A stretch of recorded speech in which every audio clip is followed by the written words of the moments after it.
Yeah, Jason Harper's out there in Watauga County right now, tracking the latest with the recovery efforts and all that. We got meteorologist Ted Phaeton tracking the beautiful fall conditions here, but also, Ted, you got your eyes on Milton. Yeah, eyes on Milton for the impact that we're going to be having on Florida. Locally, though, we have lots of sunshine breaking through the thin cloud cover out there with Carolina blue skies and comfortable conditions. Temperatures in the mid to upper 50s, and we are going to continue to warm up into the 70s for the afternoon. So fall-like temperatures are here to stay, and we also have cooler temperatures pushing into your Thursday and Friday. We'll talk Milton here and its impacts towards Florida in just a little bit. Mid to upper 50s. From the Queen City, stretching up to the low 50s through the I-40 corridor and low to mid 40s for Boone and Jefferson. Starting to warm up here, knocking on the door of 60 degrees for uptown. So your school day forecast from the low 50s showing the mid 70s after that dismissal bell. So highs will land right near normal for this time of year. Skies stay mostly clear with north-northeast winds at 7 miles per hour. We're looking at overnight lows dropping down into the 50s with mostly clear skies. I'll break down the impacts that we're likely going to be seeing over the next 24 hours for Florida as Hurricane Milton bears down on the Sunshine State. That's coming up in the next 5 minutes, guys. All right, Ted, thank you. People in western North Carolina still trying to clean up after Helene.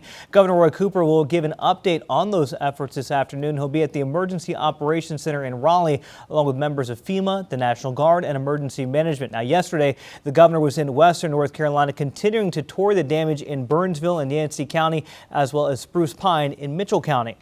As cleanup continues, hundreds of roads which connect us to western North Carolina remain closed. NCDOT leaders say it will take months to get these connections back online, and experts say some routes could be changed forever. Crews say they're watching now how erosion is impacting those areas to determine what to build and where to build it. It's possible that we could see things like bridges built in areas where roads used to be, or vice versa.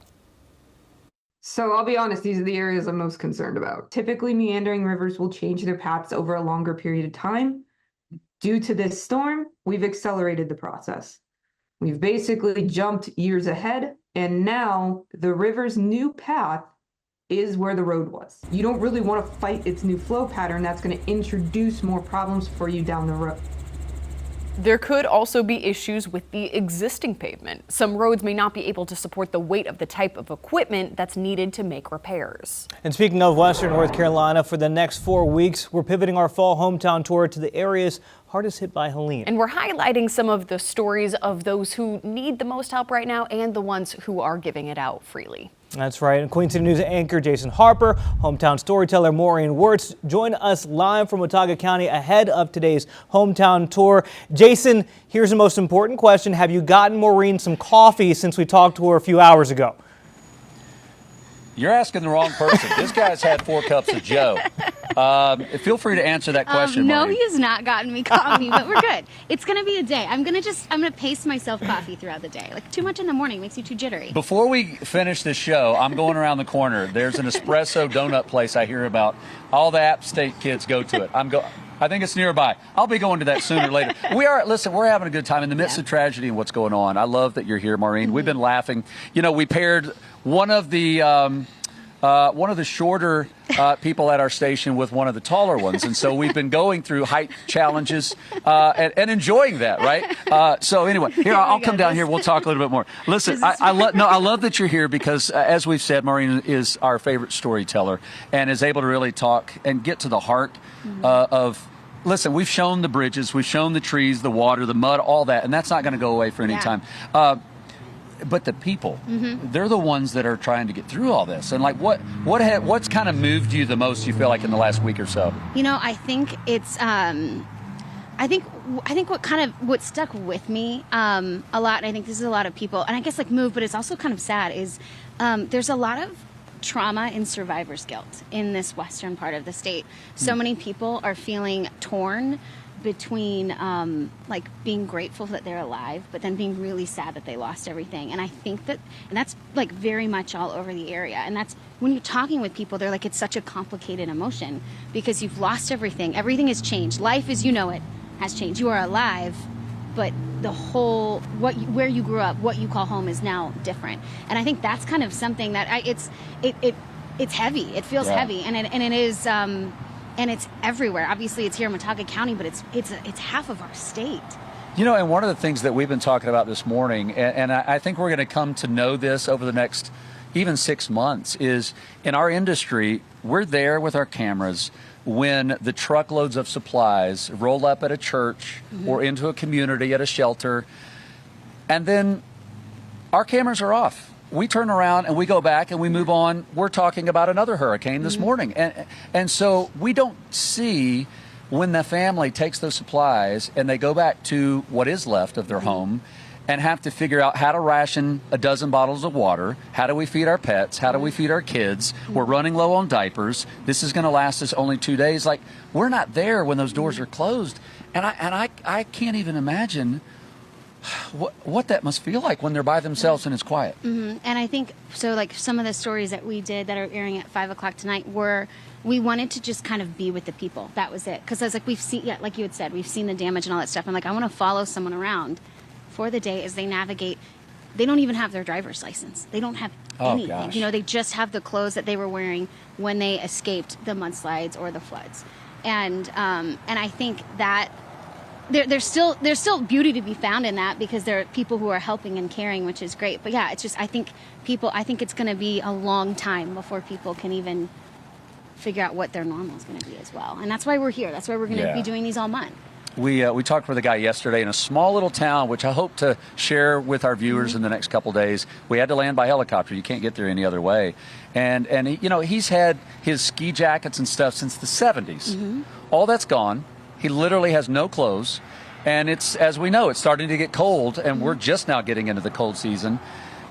You know, I don't know where he's going to get that stuff. And that's one guy. And then I know that it's just, it keeps going on. And as much as there is heartbreak, and I know you've seen up and down the road here, you know, Boone strong, Watauga strong. And yeah, they're going to get through this. But just in the midst of a political season, when that's all we've been talking about, I'm not thankful that Helene happened, but I am thankful for how everyone here, and as we're seeing throughout all of Western North Carolina, how they are coming together to wrap their arms around each other. Yeah, and I think there's just a big empathy and understanding around here, and I think it's going to need to continue for many months, and honestly, probably years to come. So. Well, you're going to see a lot more of Maureen and our hometown crew tonight at 5. And again, we're doing this the next 3 or 4 Wednesdays, helping and honoring our hometowns around Western North Carolina. For those that are watching that have given, whether it's monetarily, maybe you've come up here and volunteered. Samaritan's Purse, I mean, they could use volunteers, gosh, for the next 6 months, probably. So there's a lot of ways to connect. Think about others, serve others in your community wherever you are, whether it's up here or around there. So thank you for sharing your stories. And I know we're going to get to see more of those tonight and in the weeks to come. Guys? Jason, Maureen, thank you both for collecting some of those stories of hope and healing. A lot of it is like you said, really inspiring and really encouraging to know the ways that people are helping each other. We'd love to hear more from you, and how for that you can help share your stories of other people and places impacted by Helene. If you've got an idea that you would like to tell us about, go ahead and email us here at newstips@qcnews.com. And it's crazy to talk about as we're watching areas recover from Helene. We're getting new looks at Hurricane Milton thanks to satellites in the National Hurricane Center. This was taken while the storm was still sitting at a Category 5. Many people living in the areas where Milton is expected to hit have already left their homes. This video you're looking at now is from Treasure Island, Florida, where evacuation orders were issued yesterday. People now are comparing it to like a ghost town with very few people seen on the streets. And experts are continuing to warn people in the path of Milton that the storm should be considered extremely dangerous. It's expected to make landfall late tonight or early tomorrow morning, hitting the region between Tampa and Fort Myers. Officials say this could be a once-in-a-century storm, expected to bring intense winds and life-threatening storm surge that could reach 15 feet in some areas. There's going to be impacts far beyond wherever the eye of the storm is. Let's get through this. We can do it together, and then on the other side of it, make sure everybody's safe, and we'll put the pieces back together. The state is strong. We're going to be able to weather it. Around 6 million people along Florida's Gulf Coast are currently under mandatory evacuation orders. And Ted, as we look at the size of Milton, even though Category 4, not that much different in terms of wind speed from a Category 5, this is going to wreak havoc. Yeah, we're talking 5-degree difference. Now, it will continue to weaken, but still low-end Category 4, high-end Category 3 as it makes landfall overnight tonight into your early Thursday morning. Taking a look at that satellite imagery, we saw the well-defined eye not too long ago. That has since been broken up as Milton enters an area of what's called high wind shear, which is known as a tropical storm killer. It's not going to be able to kill Milton because of how strong it is, but it will help weaken it ahead of making landfall, which is the silver lining to the abundant amount of cloud cover over the Sunshine State right now. The bullseye looks to be towards the Bradenton, Port Charlotte, Tampa region. Remember those areas for what I'm going to show you in just a second. That storm likely exits Thursday afternoon off the East Coast as a Category 1 and then dissipates into a tropical storm pushing east towards the island of Bermuda. So we have hurricane warnings in effect from Tampa up through parts of Jacksonville, tropical storm warnings up through the South Carolina coast. And then looking at your radar, I do want to take us a little bit closer here in terms of what we could expect for the tornado warnings that have already been issued. You have this tornado warning that's currently in effect. That again is going to be for your Broward County, Florida, and we are also seeing the continuous rain totals, which are significant for the Sunshine State. So while we see those impacts, not seeing as much here close to home, and that heavy rain even stretching through the northern parts of Florida. I'll break down what impacts we can see here locally in the form of breezy conditions for your Thursday coming up in the next 10 minutes. Guys. All right, Ted, thank you. Let's get you out here on the roadways for the final time for Queen City News. And now congestion a lot better than what we saw in our 8 a.m. and definitely a lot better than what we saw in our 7 a.m. hour. Real quick, want to highlight a few accidents going on in the area that could make your commute a little dicey here. We have 485 westbound right there near exit 51. You can see the crash delaying traffic right there behind that. We're going to move quickly here, going to move you on over 485 as we see another delay. Also, this one is westbound right here as we take a look. 485 dealing with some backups all the way to 77. That left lane blocked there on 485 westbound exit 4 Steel Creek. And then here's one that is going to impact you if you're heading to the airport. As you can see right there, we have an accident on Wilkinson Boulevard, closed in both ways. You can see right there the purple indicating where that is. Wilson again blocked right there both ways if you're heading to the airport. Charlotte Douglas International warning that it's going to take you a little bit longer to get in. Threats to the nation's power grid, the warning from one company surrounding major storms and power security.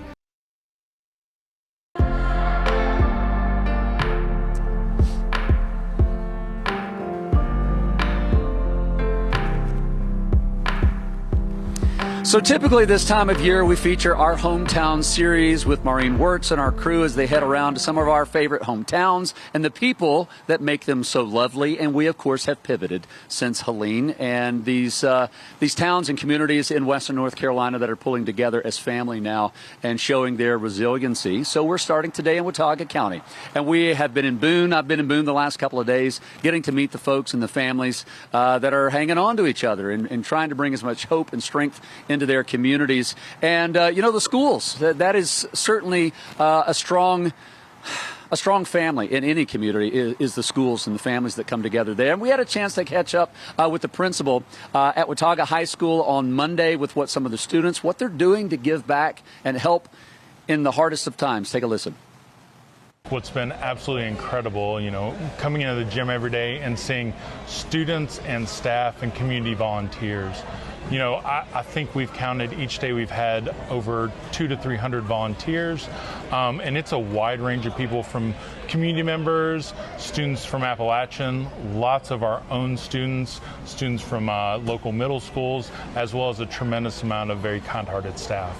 And so I think emotionally, it is there's a lot of sadness in the county, but being here and getting to see all the good that all these people are doing is really uplifting during this difficult time. So there you go. That's just one school in a huge list of schools and families affected. And we're now joined by Dr. Leslie Alexander, the superintendent with Watauga County Schools. And wow, first of all, thank you for being here. We just heard from the principal at Watauga High School. How do you wrap your head around what's happened in the last almost 2 weeks? It's been amazing. I mean, it's scary. You know, you're worried about people, want to find your kids, find your teachers, and then after you get through that, just seeing our community really come together. I mean, our staff, it was kind of funny because we closed schools for teachers and everyone except essential employees, but started getting all this contact from teachers, just like, we want to help, you know, what can we do? Yeah. And so just the volunteer spirit, I mean, people just come together. I mean, they support one another. We're a small school district, yeah. So our schools are really the hub of our communities. And so just watching people take care of each other, it's just very heartwarming. We know a lot of families count on schools for their meals even. Has that been an issue? And have you lost some schools due to the storm? So we did have one school that was severely flooded, yeah. And our Valley Cruces school. And, you know, that faculty coming together the 2 nights before Friday, before the storm, that principal and her husband, you know, they stayed the night at the school. I mean, we had people there till all hours of the night trying to use Kivak systems and get the water out, and they really thought they had it handled until power went out Friday morning, and then there was nothing they could do. But I mean, they have such heart, and they just really tried to save it, and they love it. You know, it's hard to see them go through that. But Dr. Alexander, you wear 2 hats as a superintendent. You are basically a mother to all of the faculty, the families, the kids, the students, but you're also a mom, and you've got your own kids that have been in Asheville during all this. How has the mother side of you been handling wanting, I'm sure, to take care of everybody? It's hard. You know, when the storm first hit, I was able to be in contact with our two oldest daughters that live in Asheville. At that point, I wasn't able to be in contact with 2 of my principals and one of my leadership team, and so it was just this fear of, are they okay, and can I find them? And I couldn't get out of my house on Saturday because of trees down. And then when I found those folks, then I lost contact with my daughters. And so Sunday tried to drive to Asheville and got 10 miles from their exit and got turned around, and they wouldn't let me go any further. So it was, you know, just that fear and that anxiety of wanting to take care of your people. It was a lot, but I know it has been, and I know it still will be. I know it's not going to change just 2 weeks later. Some of the pictures that we've been showing and a lot of the images that we've seen over the last almost 2 weeks have come from professional photographers all around the area. But I want to bring in Natalie Finch. Natalie Finch is a senior at Watauga High School and is in charge, the editor-in-chief of the yearbook. Natalie, first of all, thanks for being here this morning. How you doing? How you holding up through all this? I'm good. It's hard to see the community go through this, but just like the community aspect of everyone coming together has just been really, really like relieving and amazing to see. So Natalie's a photographer. We want to show some pictures now of what she's encountered over the last 12 days because the editor of the Watauga Democrat would typically take some of these photos, also as a firefighter, so he's been doing double duty. So Natalie gets called in as a high school senior to take pictures of some of the worst devastation that you've ever have to witness. And although the pictures are amazing, you're a great photographer. What's that like, though, when you actually go back and look at those images, realizing these are real people and real families that are going through real stuff? It's a lot. It's a lot to process. And, you know, photography isn't just taking the photos. It's about learning, you know, the stories of the people in the photos and, like, what you're actually taking a photo of. So learning and talking to these people that are in my photos or to these houses that I'm going to and these community members has been a lot to hear their backstories and hear what they're currently going through. We're out of time, but I know when you look at the yearbook, this is going to become now a huge part of that yearbook. This is a new story that you're going to have to add. Yes, it definitely will be. It's going to have to shift a lot towards, you know, covering, you know, what we averagely do through the average school year, and a lot of it's going to shift to what's been going on through the community and how Watauga High School students have actually been helping throughout the community.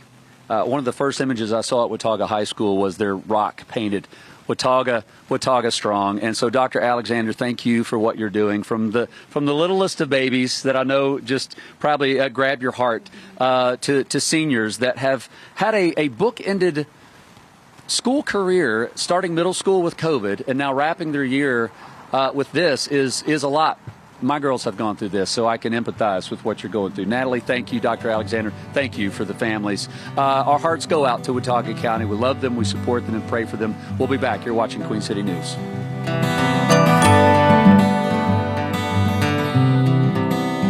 thousands of people. They are in western North Carolina, some of them who are still reeling from the impacts of Helene. Meanwhile, those in Florida, thousands of them evacuating ahead of Hurricane Milton, could make landfall as early as tonight. Yeah, and some of those people heading our way to the Carolinas. Take a look at this traffic camera video. It shows cars bumper to bumper for miles on I-75 in Okeechobee, Florida, which is a little less than 40 miles from Naples. Many people who would normally ride out the storm are fleeing the state ahead of Milton. We should make note that this was from yesterday, that delay on there, because a lot of people already out of the area. Chandler Myers is a South Carolina native who had to go through similar traffic to get from Tampa to Florence. He drove about 200 miles out of Tampa before he was able to even fill up his gas tank, and he says the trip home took a lot longer than expected. What usually is a 7-hour trip took about 12 hours, and the majority of that was just right outside Tampa before we even hit Ocala. And we tried, the highways, the interstates, even the back roads. Every road was just slammed with traffic. It was unbelievable. Myers will stay in Florence with family and hopes when he can return to Tampa, his home and belongings will be okay. Evacuees from Helene and now Milton are taking refuge at Charlotte Motor Speedway. We see that the infield is filling up, and this comes ahead of an already busy weekend as the Roval 400 gets underway. The campgrounds are expected to reach full capacity with the influx of people. Those who are visiting just for the race say they're happy to start helping people forced to stay on the campground. Maybe we could have stayed home and stayed out of the way, but hopefully we're here to help. We've, again, contribute some funds, and I assume there's going to be some hats, buckets. We'll find some places to help out. The Speedway already hosted a hurricane donation event over the weekend where more than 400 pallets of supplies were packaged. The South Carolina Governor's Office and Senator Lindsey Graham are organizing one-stop shops this week to help the upstate's Helene Recovery efforts. More than 24 federal, state, and local organizations will be traveling across the upstate in what officials are calling Team South Carolina Days. Workers from FEMA, Department of Social Services, United Way, and others will all be available in person. They'll help residents learn about the resources available and how to apply for them. A lot of people in Chesney does not have transportation, so they either got to rent a taxi or find someone that may take them to get some resources. And you don't have reliable transportation? I do not have transportation. Those living in Spartanburg and Cherokee counties can attend a Team SC Day tomorrow at USC Upstate's Health Education Complex from 10 in the morning to 4 in the afternoon. More than 104,000 people in North Carolina have now registered for FEMA assistance, according to Governor Roy Cooper. As of Monday, at least $31 million has already been distributed. And how much each family gets depends on their situation. Governor Cooper also addressed claims that FEMA isn't doing enough to help North Carolinians. He says rumors are making people afraid to apply for assistance. People who are saying that are misinformed or intentionally providing misinformation. If you knew what was happening on the ground, you would see that there is a coordinated effort to help people. One of those examples of misinformation circulating online is that FEMA is going to take your home if you don't pay back the money. Emergency officials say this is not true. FEMA leaders say if you're ever unsure about a piece of information that you've heard, just head to their website. They have a fact-checking page addressing all of the rumors being spread. The North Carolina State Legislature comes back today, and Helene relief will be top of mind for lawmakers. Documents show state agencies are initially asking for at least $500 million for some of the most immediate needs. That includes $250 million to create a Hurricane Helene fund that would give the state more flexibility to respond to issues quickly. Budget management officials say that would provide more transparency to see where the money is going as it gets spent. Now, these initial requests include funding for child care, repairing roads, and rebuilding damaged schools. I think we need to prioritize getting kids back to school as soon as possible. We learned during the pandemic what a mistake it was to keep kids out too long and to rely too much on remote learning. We can look at what happened with displaced students from Hurricane Katrina and how much it hurt them to be going to school in other places and not back in their home schools. This is something that we're going to have to be very intentional and specific about how we support each of our different school systems.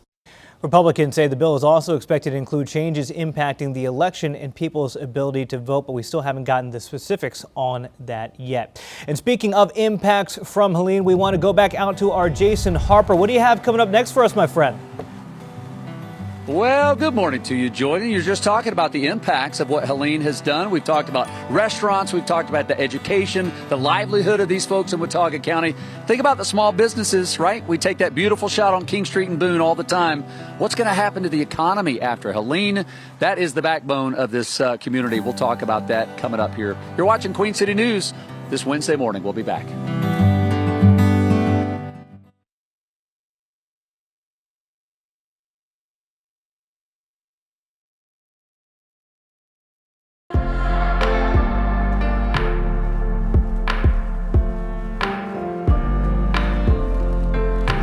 Oh, man, we are about to wrap up our time in Watauga County, at least for the morning show. We've been in Boone since Monday, not only just enjoying the beauty of Western North Carolina, but really just getting to know the community. That has been my favorite part. My heart breaks with what they've been through, and I'm amazed with the resiliency and the hope that they have to pull together. And they are going to get through this. And so it really has been amazing. And one of the folks instrumental in helping us contact a lot of the stories that we've been working on and more that we have to share, guys, is David Jackson, who's the president, CEO of the chamber here in Boone. David, thanks for your hospitality this week. We're just touching a little bit of what Watauga County and what Boone has been through in the last almost 2 weeks. Yeah, that's right. It's been a little bit more than 10 days now, and while the immediate aftermath of the storm is beginning to subside, people are certainly well into the recovery. There's a second part of this recovery, and we've known that this is a marathon, not a sprint, and really starting to understand the economic side of this and, you know, how people can reach out to the small businesses that they've known and loved for so long. Getting here physically has been a challenge. That is going to start to get a little bit easier, but we need to do that in a measured and responsible way. So a lot of you that have reached out to those businesses buying gift cards and just loving on them, sharing their social media posts, that means more than you could ever know. Now, as we get an opportunity to have more people here with students coming back and soon tourists, I think we'll see the opportunity for that outreach to continue. So let's talk about, we know the small business community is the heartbeat, right, of any town. And we haven't talked a lot about the economy. How do you wrap your head around what you think the next 6 months are going to look like? Ski season will be here soon. People come up this time of year to this area. What are you anticipating? Yeah, that's the anxious part of this whole entire thing right now. And understanding, too, that October is prime time here. This is the biggest month for tourism that we have here. Leaf season leads into ski season, leads into choose and cut Christmas tree season. So this is normally the start of one of our busiest stretches. And our business community has been built on volume forever. It's not only locals and students, but it's tourists. And to not be able to actively and articulate that in the right way in the last couple of weeks has been a challenge. Now, as we begin to get more of our community back together, I would just caution everybody to say that this is not the community that you left 2 weeks ago. Oh. And we are continuing to try to find ways that we're going to operate. Some parts of our community have been impacted more than others, but your outreach means everything. Whether, again, that's from afar or as you come back here, just be respectful and mindful that people have been through a lot and you are a part of the healing process, and we just need to have that be coordinated for a little while longer as we continue to get away from this. Some of the annual events that folks not up in Western North Carolina look forward to coming up here, fall festivals, the Woolly Worm Festival, which is not going to be happening. Right. Like, how do you pivot with those things? Yeah, so Woolly Worm Festival and Valley Country Fair bring about 100,000 people to our community in a 3-day stretch that would have started Friday. So that is a huge hit to our area. But, mountain people are pretty creative. A couple of years ago, Woolly Worm and Valley Country Fair both did virtual events. I think they're going to have some ways that people can continue to support the charities that those events support here locally online. And a lot of those nonprofits are the service sector folks that are out there helping the most right now. So propping up those businesses is just as big a thing as Main Street right now. Those support agencies do so much for our community, and these are the types of events that fuel them. So think about that as we shift a lot of our need to donations, whether that's your favorite nonprofit charity, whether that's your favorite local business, the money is going to become more helpful than the supplies as we get farther away from the impact of the storm. But just know that generosity, we've said thank you a million times, we can never say it enough, and that's genuine from every person up here. David was just joking right before we came on and said, listen, we're an area that we support carbs and beer. They create a lot of that up here in Watauga County. You know what? I will single-handedly try to help out the local economy. I will take some Oktoberfest local brewed beer, which I've already sampled up here, I will take that and pastries back with me just so I can help out the local economy. Listen, I do want to say on behalf of Queen City News, thank you for your hospitality. We've only been here just a blink of the time needed to share the stories of heartbreak and humanity and hope that you guys have. We will continue to follow up. Thank you for what you're doing. We love you guys. We're going to keep praying for your community to get back on your feet and be stronger, to be Boone strong, Watauga strong. App State, thank you to the Chancellor coming out here. A couple of things, guys, because I know we're wrapping up and I'm going to be leaving here for a while. But Megan Biddix with the Chamber has been instrumental in helping me connect with people. Bailey Little with Watauga Schools, Josh Hogue with U.S. Foods, Caitlin, who's been housing me at Rose Motor Lodge. I have a new extended family up in the mountains. I'm grateful for it. Maureen, get over here. We got to say goodbye. And so thank you again to everyone up here. I was going to finally let her go get coffee, guys, 3 hours later. And I said, don't leave for 5 more minutes. You guys make sure to watch tonight at 5 o'clock with our hometown crew. Thank you for being up here this morning. And we're ready to hear you pour your heart into this community as well tonight. So thanks for being here, Maureen. It's happy to be here. You guys have done a great job. I think a lot of people hopefully will see this and put a lot of heart and love back into Watauga County, too. I think they need some help. They do, and we're going to hit the other counties in the weeks to come. Guys, we're going to say so long from Boone and Watauga County this morning. Jason, Maureen, it's been a pleasure having you on the show. Jason, thank you for your stories. And Maureen, we'll look forward to what you have for us coming up this afternoon. And after meeting all those great people Jason was introducing us to, if you're more inspired to help, there's lots of ways that you can do so. If you scan the QR code that's on your screen right now, it's going to take you to our website that has more information on all the different ways you can contribute. Some of the things you can find there is going to be listings for the American Red Cross, North Carolina's Disaster Relief Fund, the Salvation Army, and many, many more. You can also find this page on your web browser at qcnews.com.